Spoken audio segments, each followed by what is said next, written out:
Ekivulu kya street jam mu kibuga Masaka kibeera mu buli mwezi gwa munana. Ekivulu kino kyatandika omwaka gwali gwa 2013.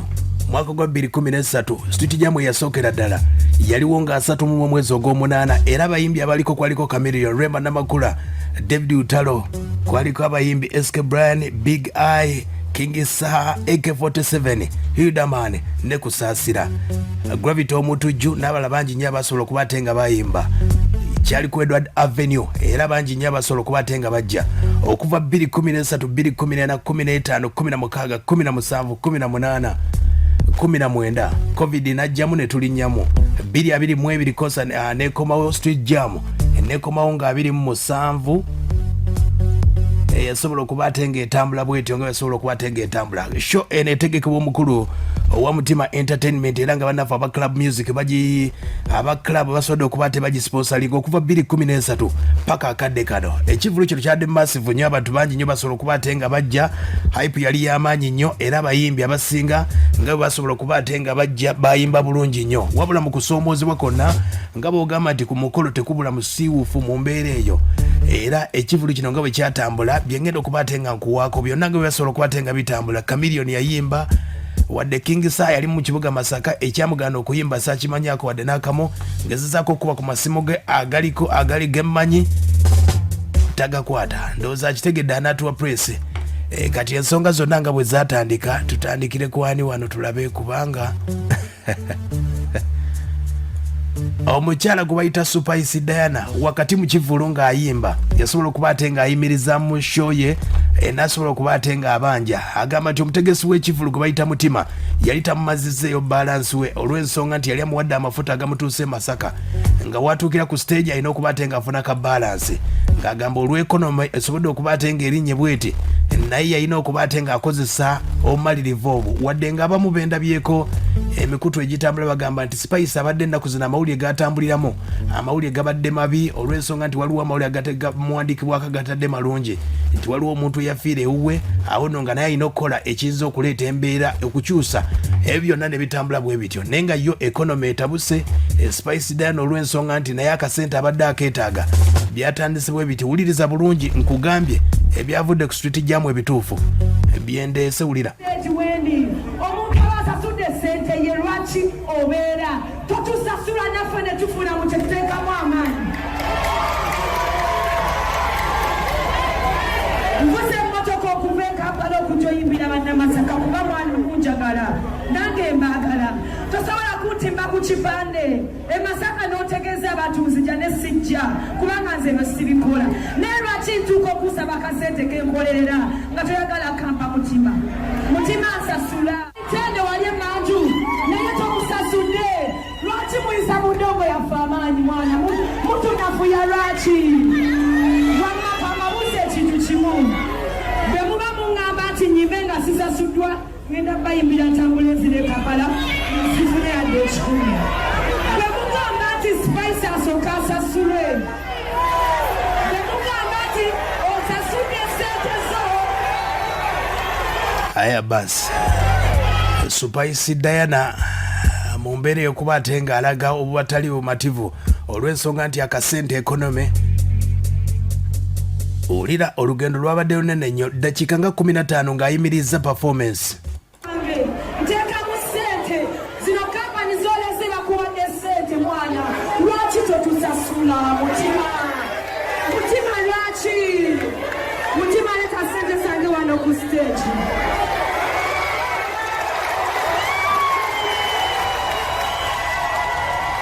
Mutima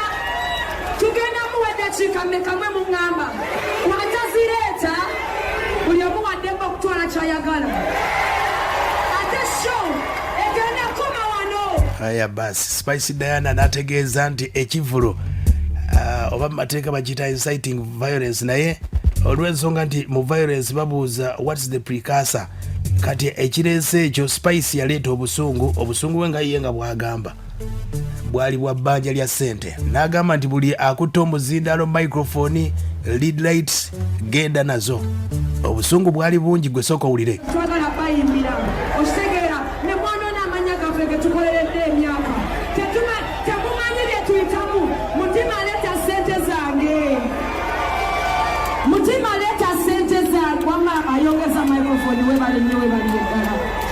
nkoze rehearsals okumala weeks 3 mu studio yange eya live band okitegeera ku ssente yange Mutima lwaki oba tonsasula ssente zange okwagala music naza musango okitegeera zange Mutima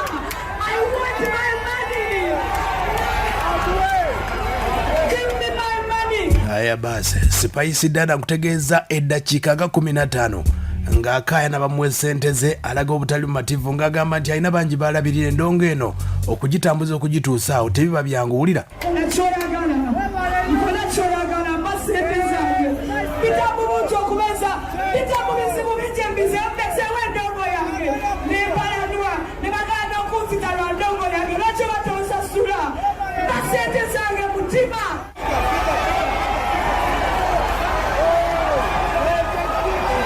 Aya basi ekivulu kino wekyasodde okubate nga kyatambudde abayimbi Zex Birangirangi yayimbye Fefevusi Vinka Winnie Nwaje ekifo kya Winnie Nwaje eyazze okuba ekiraka yabadde Vivian Tendo olw'ensonga nti Winnie Nwaje yabadde alina concert ejja mu Masaka yabadde tayinza kuwapeninga ku eyo ensonga ekyo ze Chameleone yayimbye Kingsa yabaddewo Spice Diana gwe tukyaliko ekivulu kino nagambye nga bwe kyatambudde yabanjiriddeko ne Vivian Tendo n'agamba Vivian mulese mabega ku backstage naye teyafunye kasente. Vivian Tendo wali bantu naye tomusasudde lwaki muyisa mu ndongo yaffe amaanyi mwana mutunafuya lwaki wammakamba busa ekintu kimu bwe muba mungamba nti nyimbe nga sisasuddwa ngenda bayimbira tambulezi ne Kampala nga sifunye. Aya basi awo nno ba MC Basakala Boys ne Muzeyi Kamadi saategedde nti baba basasudde naye nabo ebigambo nawulidde bingi nnyo wano nno wabaddewo omugagga bamuyita Mulinde yawazeewaze omuyimbi ono asobola okuba ate nga muwa akasente ne Muzeyi Kasozi wa Nabugabo ekivulu kigende mu maaso baleme kwonoona bintu. Spice Sign Mulinde akuyise wali genda akuwe sente zagamba mmeka Sign Mulinde agamba obanja mmeka kowe ono sister waffe bakamuwe tuite wano mutuyambeko bakanyama wano Spice tugende wali wa Sign Mulinde atorope basakala fe tugenda mweyagula kunyonyola byempitamu n'omulimu gwange buli omu yafuna ebizibu bye Sign Mulinde nsobola kugamba ze sinnalya kyamisana leero which is okay my sister so njagala Sign Mulinde Aya basa zensonga ezo Spice Diana zikyagenda mu maaso oyinza okuwulira obulumi ayinza okuba yabadde ayagala kakasaba mu banja nti naye gyakolera tebamusasula olw'ensonga eyo naye omuntu alina management ne ayaya anyway tugende mu maaso Spice ng'abanja manager Mutima oliwa jangobeerewo nga Sign Mulinde akukiikirira mugenda kwamba n'ebintu ate bano basajja bakulu mu Masaka Sign Mulinde ali wano Mwami Kasozi Emmanuel ali wano muleeta vulugu mu Masaka yes Mutima aliwa Mutima jangu yes munonye titwale mulekerawo tujoga mulekerawo fatufumwala omulimu gwaffe ne tuyitibwa amannya ag'enjawulo temutuyisamu maaso tukyagenda maaso Spice Diana yeefuze street jam amawulire gonna ne bannagawulira okitegeera lwaki mba sisasulwa Mutima lwaki otuyisangamu amaaso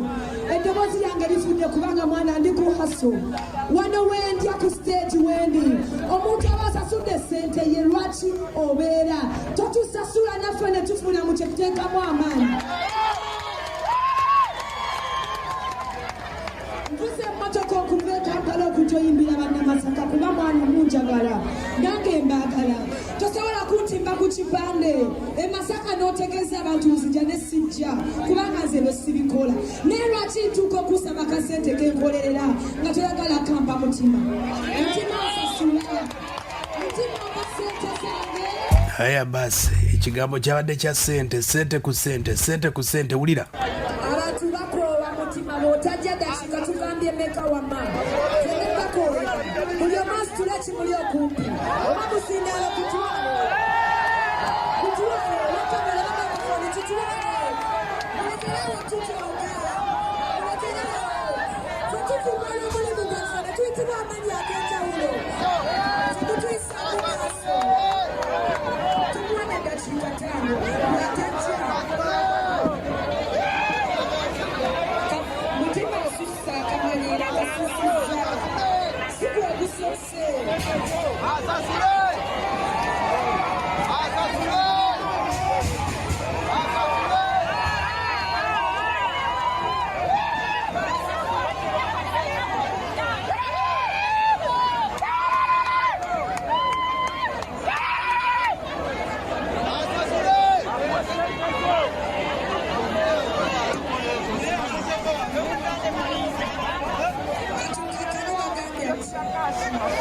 Haya basi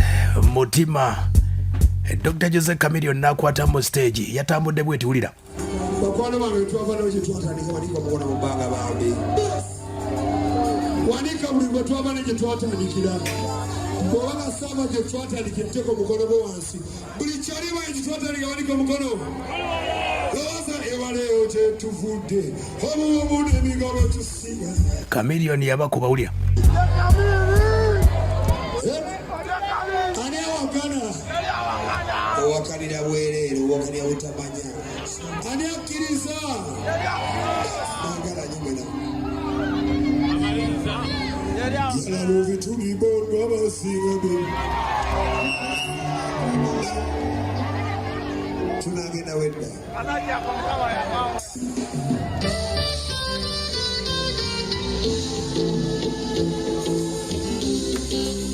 Chameleone sounding efudde ali ku bidongo yamugamba ebigambo byali bingi naye nasazeemu ebimu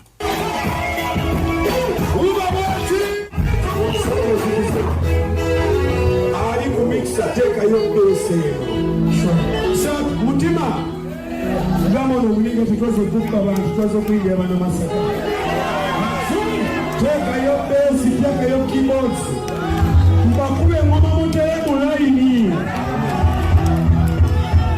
bese owulira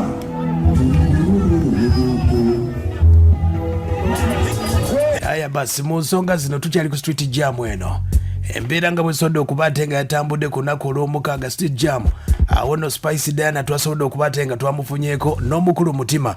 mu nfo twasobodde okuba ate nga twamufunyeeko omukulu Mutima yavuddeyo okwetonda yeetondedde Spice Diana n'abantu bonna abafunye ebitatambudde bulungi mu street jam ali wanagamba eddoboozi mpitwanko Robert Jackson amanyiddwa nga Mutima neetondera mukyala Spice ekyabaddewo yesterday si enkola yaffe just twafunyemu ka miscommunication ne kadile ak'okumuleetera balance so banga lyonna lyetukoze Masaka kifunangako twetondera buli muntu eyakoseddwa n'eyalumiddwa si enkola yaffe tusaba tusonyiwa ekyabaddewo yesterday okitegedde ye mukulu Mutima avuddeyo yeetondedde bonna bonna Spice Diana naddala yasobodde okuba ate nga y'omu ku wadde babanja ndowooza naye nga abasinga akasente abakafunye bakafunye wano Spice ng'atugamba ku mboozi ye ng'atugamba Spice sooka oyogere ebibyo kubanga wulira sina problem Mutima kubanga sisobola kunyigira gwe nga tulinde same business osonyiga kaseera ako kuba bane byolowooza bingi obane sine n'obudde like obudde bwo planning de noga nandi badde ndi wanenze Masaka kuba bambukinga kitegezo zikola osubira balance wabeerewo ne bwe ntuuka mishono ngamba te balance taliwo kitegeeza nti obo omulimu gwange ogutute for granted so si kirungi tuyita mu bintu bingi at least naye ndongo gibaddemu omanegizeeko abayimbi omanyi kyekitegeeza okuleeta omuyimbi n'avaayo n'afunayo kala akayimba ate ne weekyandibadde nga nze katugambe Mutima otimbe ne sijja kuyimba abantu bandyekisente tebabimanyi ebyombunnoono sibanakaze tebamusasudde sente ze bo bagamba nti kasita Spice aya ba Spice Diana mu mboozi gye twabaddemu eyakafubo ne Mutima wulira bwagamba ku nsonga nagenda olunaku lutusala nova ku stage agambye okay nina zikwetya nina omanyi pressure lumu eberawo ng'otuse ku stage abantu bakulabye wooli Spices ze kati otandika otebagamba sigenda kuyimba emmotoka z'abayimbi bangi bazaasizza olumu tebansobi ya muyimbi ebansobi ya promoter bwema nga nzize nentuuka lwaki batompa balance wange okitegeera mayinza okuba nga tamuyina oyo tomuyina waki ontimbira tamuyina balance anti kati ngaki ekivulu kimusaze obuzibu nze si bwange nze kati nzije nange ekivulu nze koze ogw'okuyimba no promoting olimbalani ate nze nzije anti kaba kagenda kufuuka kazi nakoze ajja kugamba takoze okitegeera bakiŋŋamba ate bangi babikola era omuntu yalumiddwa olumu kati mu babamu abapromota balumiddwa mu kintu kino be batagala kusasula bayimbi ate sijja kugamba mbu nno tekibaawo kino kihappeninga Mutima okimanyi bulungi nnyo bapromota abamu baluma abayimbi kubanga nti otuuka oba otuse mu kifo olwedde wooli ngagamba abantu bunti agala kuyimba ngadde eri ebbali gwe nga baliko kucunya motoka z'abayimbi bazaasa bakubya amayinja kwegamba ebintu ebyo si birungi ffenna tuba ku mulimu lwe mwakola kufunamu tedde mu ndongo ssente empitirivu. Aya basa Spice Dana ne Mutima wanono Spice watuukidde nga yeetondedde Mutima ku ebyo byabaddewo e Masaka yeetonze ku lw'ensonga nti ate Mutima ye manager wa Kamiri yakamuwa kolabo yamuyambyeko gifuna n'olulimi lwasasetuse ulira bwagamba ensonga ebye Masaka tubyesonyiwe ulira saakikoze mbuno gwe nkuwala nako kimanyi sina kyenkuwalanira lwadde boosi wange kumala ebbanga okitegeera ate okyali kubanga ebyokyaliga nti bannaye njize omuyimbi wabanga balansi we amanja nina omumuweerawo ng'atuuse ayimba akole kimuleesi kyekyokuyiga obulamu ne butambula so akeera nkyane nga munnaye kikoze tigundi simwagala no ffenna buli omu aliwo ku lwa munne mu bizinesi eno era watali promota sijja kubaawo ne promote watali muyimbi talina gwagenda kutegeka so buli omu yeetaaga munne ekitegeera so byebyo era navuddeyo n'abantu b'e Masaka mbeetondedde ne maganzi si enkola yange biseera ebisinga babitukula n'osirika n'otambula n'ogenda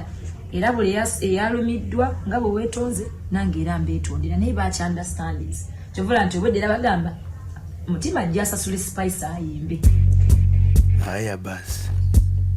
akasembayo kaakano nga tolabikako abantu nawulire nadde mpulidde kitoleta sente zange sazbe oluvannyuma ennyo nga maze kutabuka kyabadde singa toladdewo mbeere Mutima wanisasudde sente zaffe anyway kasita munnange ekirungi anti kasita ekirungi ozze ate ozzeera nkeera waalo ate tukkaanyiza buli omu ndowooza ategedde ensobi ye obulamu obutambule naye tukyuse mu nkola turespectinga emirimu gy'abantu sesigenda kwetondera muntu kuba sina nsobidde nakoze okubanisa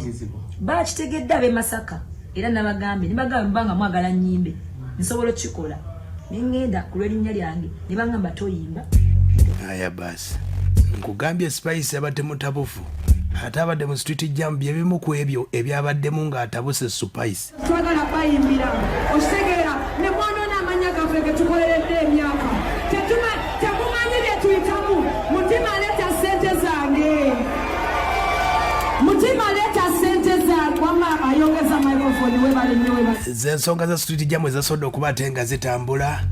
street jam yasobodde okuba ate nga etambula ebeerawo buli mwaka yatandika 2013 paka 2022 mu covid awo etaaliyo emyaka ebiri nenga ekivulu ekyo baggala luguudo lwe bayita olwa Edward Avenue oba obadde olumanyi nenga omuyimbi atabulangako ye Chameleone olw'ensonga nti Mutima taanu nnyo wa Chameleone z'ensonga ezo ezasobodde okuba ate nga zatambudde mu street jam z'obadde owulira Spice yakubye emmeeza awo nno ndowooza eyinza okubeera kasobola okuba ate kayambako abategesi okuwa ekitiibwa abayimbi mu nsonga buli omu kyasobodde okuba ate ng'akolera akifune olw'ensonga nti Spice oba oli awo ayinza okuba yalaze obunyiikavu obw'amaanyi naye naye waliwo abamubanja